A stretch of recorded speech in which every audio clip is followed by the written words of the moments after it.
Hello, I'm Lori Steiner, sitting in for Armin Budish. Welcome to Golden Opportunities.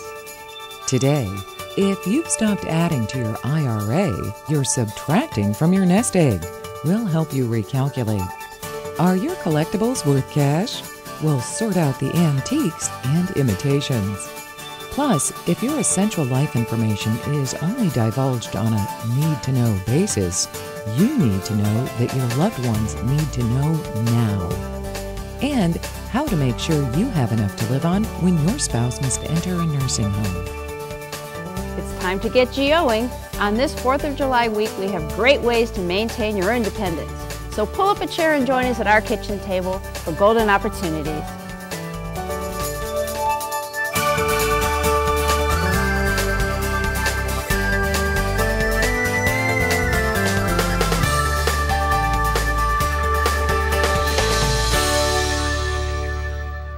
Contributing to an IRA for as long as possible is generally the best financial planning you can do. The contribution is tax deductible, and the investments grow with no income tax until you withdraw the funds. Unfortunately, as your income goes up, Uncle Sam takes away some or all of these IRA benefits.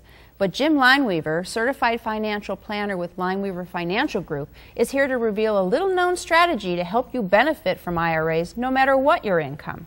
Welcome again to the show. Thank you. So let's start with the basic. Generally, how does an IRA work? Well, what happens is any contributions you put into an IRA, you can tax deduct it from your income. And then it's going to grow tax deferred, and unfortunately, though, down the road, it's going to come out taxable.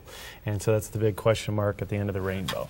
But at least you can deduct the money, get some things set aside for your retirement. Okay, but as your income increases, those contributions may not be deductible? Yeah, you actually get phased out, unfortunately. So we have a little example for your viewers. So let's say you were contributing to a retirement plan at work, maybe 401k. And if you're single, once you hit $58,000 of income, or if you're married, $92,000 of income, so if you're married filing jointly, then you start to get phased out of your deduction. So you can possibly still contribute, but you can't deduct it against your taxes anymore. So how beneficial does that become?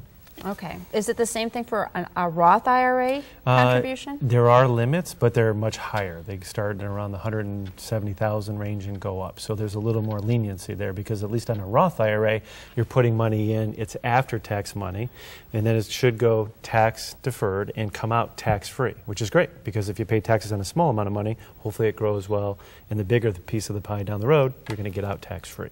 Okay. Sounds like a good plan.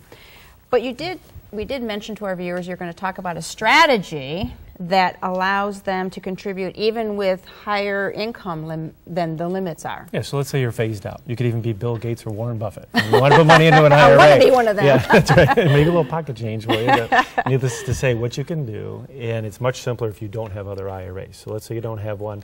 You can actually put money into a non-deductible IRA. Okay, so it is a traditional IRA, but you're not going to deduct it off your income tax return.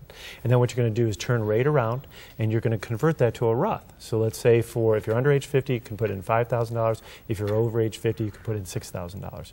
So say you're over age 50, you put the $6,000 in, you did not deduct it from your tax return, turn right back around, and you can convert that to a Roth. You pay no income taxes, and then you can have the same benefits of a Roth. Wow, sounds like it's really a good planning tool. Does it just work for everybody? Is it that easy? No, it's not. So when I had the little caveat in there, they said as long as you don't have any other IRAs. If you do have other IRAs, or let's say you had a 401k and you converted it to a traditional IRA, then what happens is when you go to convert this little strategy we just talked about, they're going to take a piece of all of those IRAs on the conversion, so not all of it will be tax-free on the conversion to the Roth.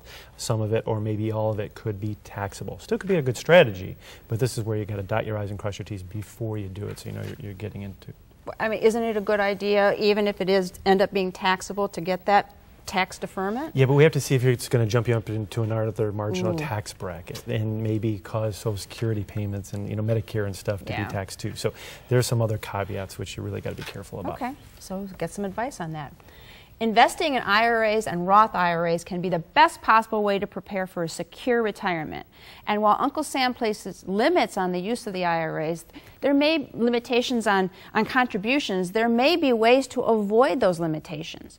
For more tips and strategies for retirement investing, give Jim Lineweaver a call. His number is next. For more information, call the Lineweaver Financial Group at 1-888-313-4009 or log on to www.lineweaver.net. But first, she modeled her career after those with famous faces, but her first course was college. Who left the Ivy Halls of Learning and a full scholarship to reign on the runways? We'll fashion an answer when we return. Beautify your home with a new garage door from Genie of Fairview Door. Choose from new styles, colors, and window patterns. Visit online at geniedoor.com.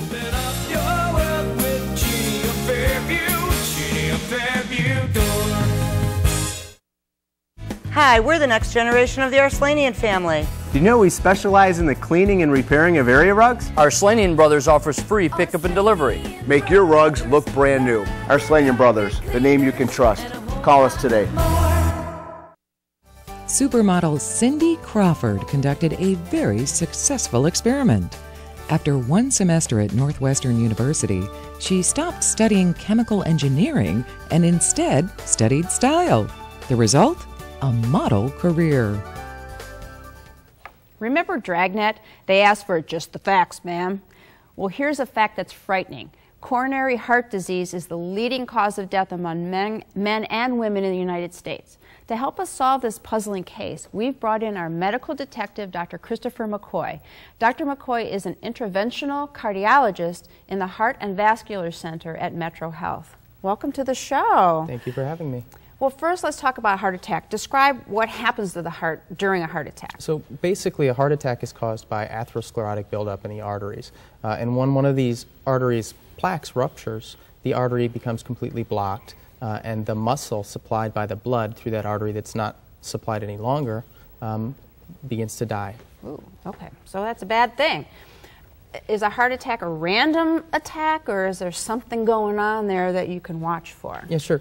Heart attack is caused, again, by atherosclerosis, and that's a disease process that occurs over a long period of time. It starts when you're fairly young, even in your 20s, and depending on your lifestyle and genetics and your risk factors, the progression of it varies.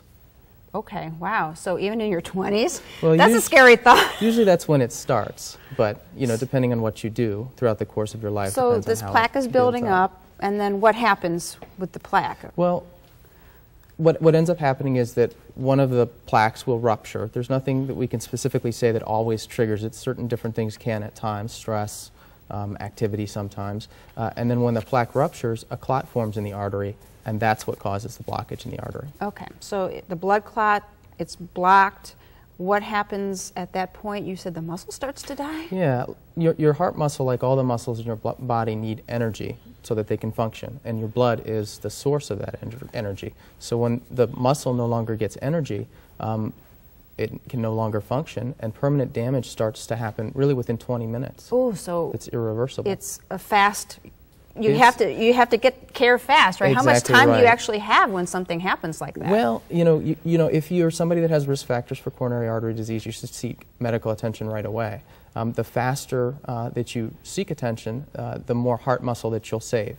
Heart muscle starts to die, like I said, within 20 minutes, but you know, it progressively dies at a slower rate. So, you know, usually we want to open the artery up within 90 minutes is our goal, but there's still some benefit out to 6 to 12 hours. But the faster you are able to get to a doctor to get that artery opened up, the more potential benefit you'll obtain. Okay, so I think you told me that the people who die of heart attacks is within an hour after the symptoms appearing? It's different for different people. Okay. You know, sometimes people can die right away from heart attacks, even before they get to a hospital. So you can die almost instantly. Yeah, you know, when you have a blockage in your artery and your heart becomes ischemic, you can go into irregular rhythms or arrhythmia, and that can lead to sudden cardiac death. You know, obviously the longer you're having ischemia for, the more likely that is to occur. The other problem that can arise from it is that if a significant part of your heart muscle dies after a heart attack, you're at a higher risk, or you're predisposed to these arrhythmias, and you're predisposed to having your heart muscle function inappropriately and developing heart failure. Another heart attack or heart failure. Okay, Exactly so right. I know most people are aware of the symptoms, but let's go through them one more time. Sure. So symptoms are different in different people, but the most typical symptoms people will have are a chest pain or a chest discomfort. It's usually described as a pressure, and oftentimes it radiates to your left arm or shoulder. Sometimes in women and the elderly, they may have atypical symptoms. They may only have nausea, dizziness, or shortness of breath. Sometimes just fatigue. So if you're somebody that has the right risk profile, if you're older, you're diabetic, you've been a smoker, high blood pressure, then even these other subtle changes you have to take seriously. Okay, got to be really careful then and get medical treatment as quickly as possible if you think something's going on. Exactly, and even if you're not having a heart attack, what we do is we'll evaluate you for one. We'll do an EKG. Sometimes we'll check some blood tests. And if you're not having one, we let you go home. And you know you didn't have one. It's a lot better than the alternative. Oh yeah, that's for sure. To successfully close the case on heart attacks, know the symptoms and respond immediately. The fact is, it is a matter of life and death. To learn more, visit www.metrohealth.org/heart, and for a free information package on heart disease, call Metro Health at 216-778-4131. My thanks to Dr. McCoy for joining us today. Next, trash or treasure? Looking for places to go, things to do? Welcome to our community calendar. Whether or not it's sunny, you can still enjoy a day at the beach. Grab your sunglasses and head to the Kent State University Museum to see summer swimwear and seaside styles from the 1860s to the 1910s. You'll be basking in the glow of bathing beauties in white gowns by the seashore. To shore up more information, coast to your phone and call 330-672-3450 or surf the web at www.kent.edu/museum. Maybe you've watched Antiques Roadshow and thought, hey, I have a lot of old stuff. I bet it's worth a fortune. But hold on. Before you buy that mansion, Jim Corcoran says dated doesn't necessarily mean dollars. Jim is the owner of Corcoran Fine Arts and Appraisals, and he's here to advise us on antiques. So welcome, welcome. Thank you. And we've all got stuff in the attic, and everybody thinks that it's worth something. Absolutely. So we need to talk about how we identify that and what an appraisal can do for what an appraiser can do for you. An appraisal process is basically one of identifying an object and then valuing it. Today we're talking about identifying objects, and we're also encouraging you to participate in the process to the extent you can to avoid a charge from a professional when you can do the work yourself. I've brought 4 things here today to discuss with you. 3 of them are authentic, 1 of them is a fake. Ooh, so we get to play a little bit detective here, huh? Absolutely. So you're going to point out as we talk about these things to look for and how to start your research on your own, maybe, even before you get to the appraiser? Absolutely. Okay, so you brought, we're starting at this end of the table? This is a 19th century English still life. It's a picture of fruit sitting in a landscape. It was very popular at the time it was made. It's an oil painting. It's not under glass. That's one thing you might like to look at when you're looking at a work of art.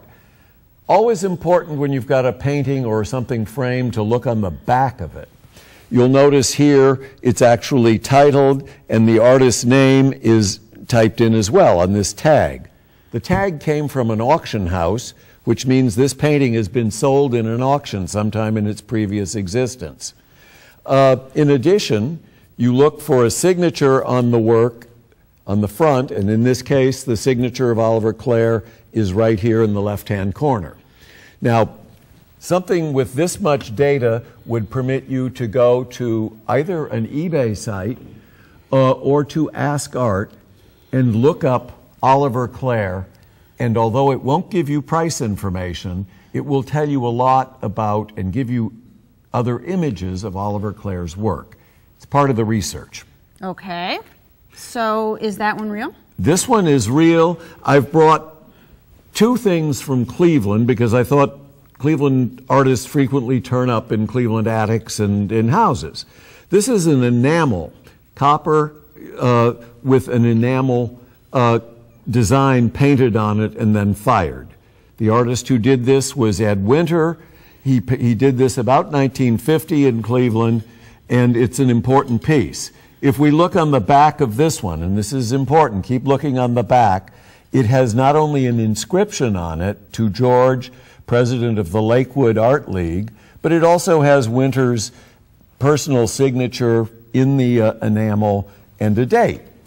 No question that this is what it looks like, and you could do a little research or you could take it to a certified appraiser and get a value for it. Okay, we don't have a whole lot of time left, Next so let's item. get to the one that might not be real. This is the fake. It is a Japanese print by a famous 20th century Japanese artist.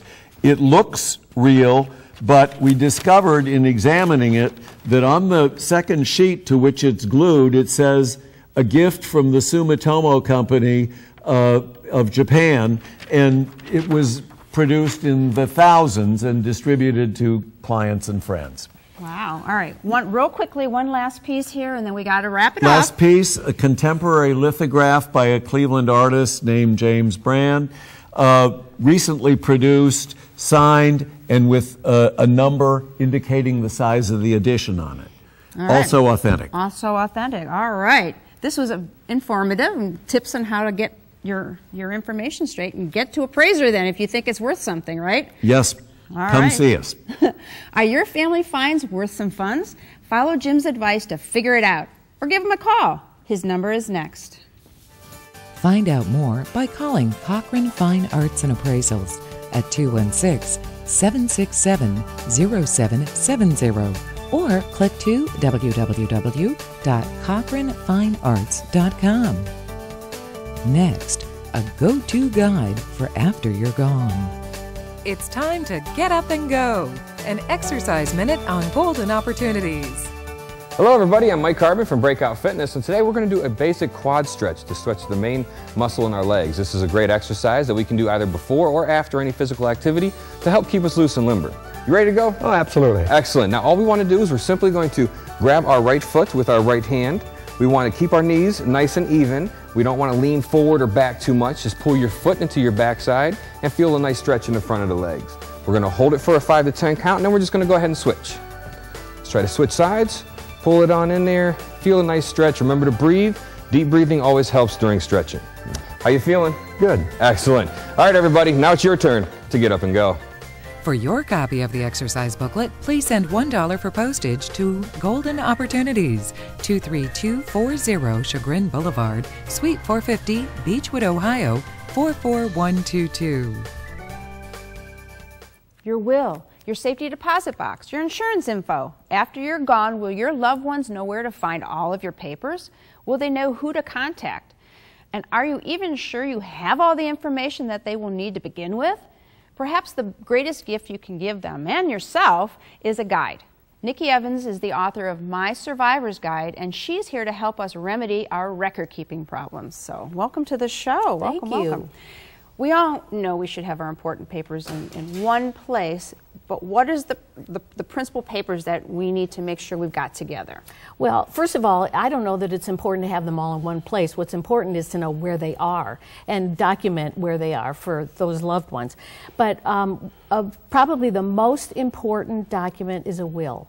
Every adult American should have a will. I agree with you. That's right. I thought you would.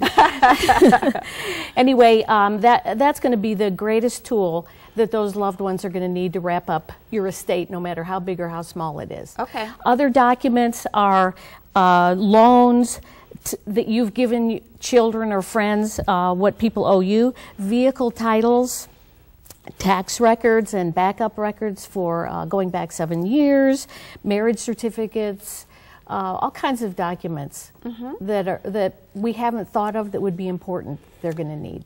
Is the place they should be in your safety deposit box?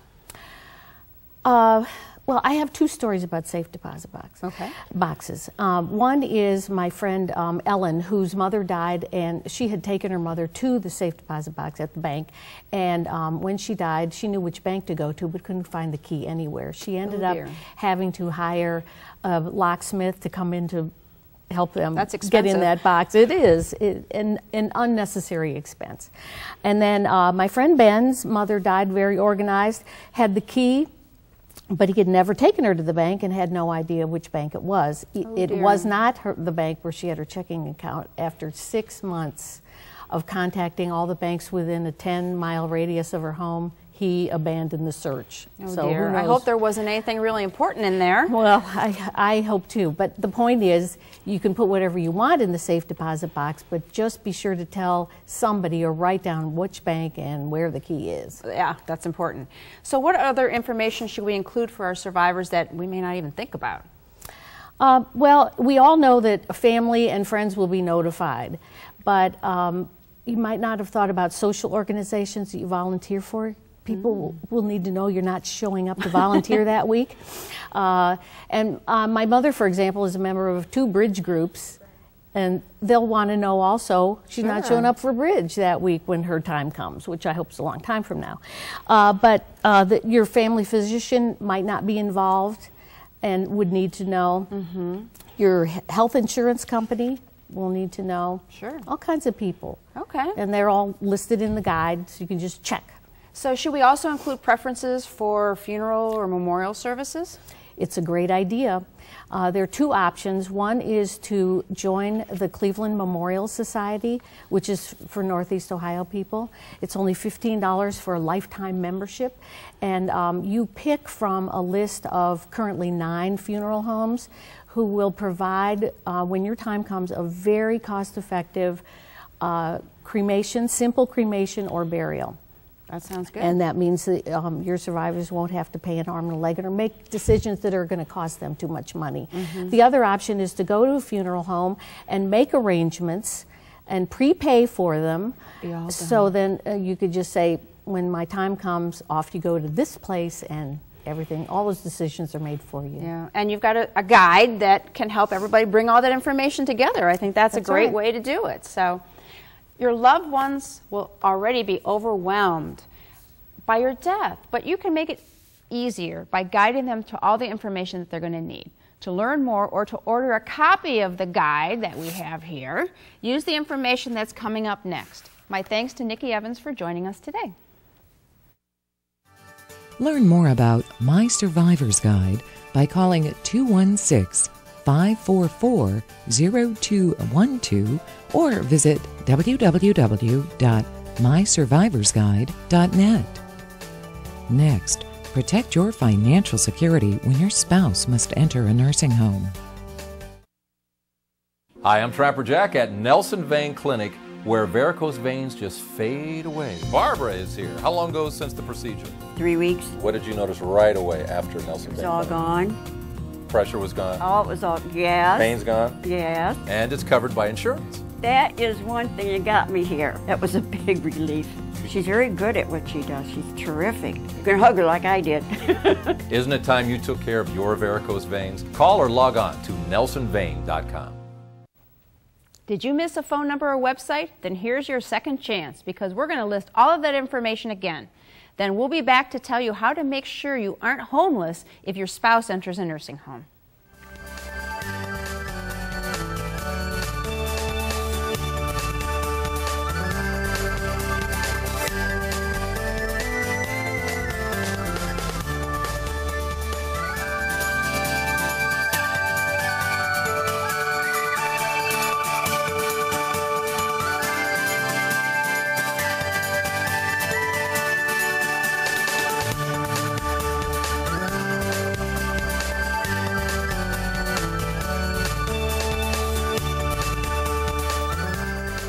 Qualifying for Medicaid for nursing home care is tough. You can't keep much money or property, and that can be especially difficult for the spouse who remains at home. One of the many planning tools available to protect the security of the spouse at home is to turn assets into income. And recently, Uncle Sam confirmed that this is perfectly fine to do. First, let's look at how much or how little of your money and property you can keep to get Medicaid to pay for a nursing home. For a married couple, when one spouse goes to the nursing home, they can generally keep the house and half of the other assets, but no more than about $114,000. So if the couple is living off the investments of, say, $300,000, they must first spend about 2/3 of their savings before Medicaid will pay for the spouse's care. And that may not leave enough for the spouse at home to pay her bills. There are a number of Medicaid planning options available to protect the spouse at home, but they are not well known. One option is to turn assets into income for the spouse that's at home. And to show you how this is going to work, let's go back to the example I used earlier. It'll be easier to understand that way. A couple has $300,000 when the husband goes to a nursing home. Rather than spend $200,000 on nursing home care, they can take the $200,000 and buy a specialized annuity for the wife at home, which might pay her more than maybe $20,000 a year for the next 10 years. By doing this, they now have only $100,000 of savings left, which they're allowed to keep, and the wife at home can also keep her annuity income. In the right circumstances, this plan can be a lifesaver for the spouse at home. And there's more good news. The U.S. Department of Health and Human Services, which administers the Medicaid program, recently took the position in a federal court that this plan is legal and it works, as long as the annuity meets the requirements of Medicaid law. But you have to remember and understand, not every annuity works for this. There are very specialized requirements which must be met, and most standard annuities fail to satisfy these requirements. Medicaid planning is complicated, and you don't want to make a mistake. So I highly recommend that people see an elder law attorney to plan for long-term care needs. A nursing home stay can easily wipe out your life savings, and that can leave the spouse at home without enough to live on. You can protect yourself by following these tips and visiting with an elder law attorney. We'll be right back. Call Budish, Solomon, Steiner, and Peck at 1-888-236-5173 for more information or to schedule a speaker for your organization. Or log on to www.budishandsolomon.com. Thanks for joining us. Next week, we'll go into training for a gold medal-worthy smile. We'll sign you up for a program on how to care for your loved one with Alzheimer's. And we'll work our creative magic to conjure up a cool craft. Until next week, please remember to make the most of your golden opportunities. Would you like to join our kitchen conversation? All you have to do is call toll-free 1-877-765-1543 and leave us your question, name, and phone number. Or log on to www.golden.tv for all the latest information and show updates.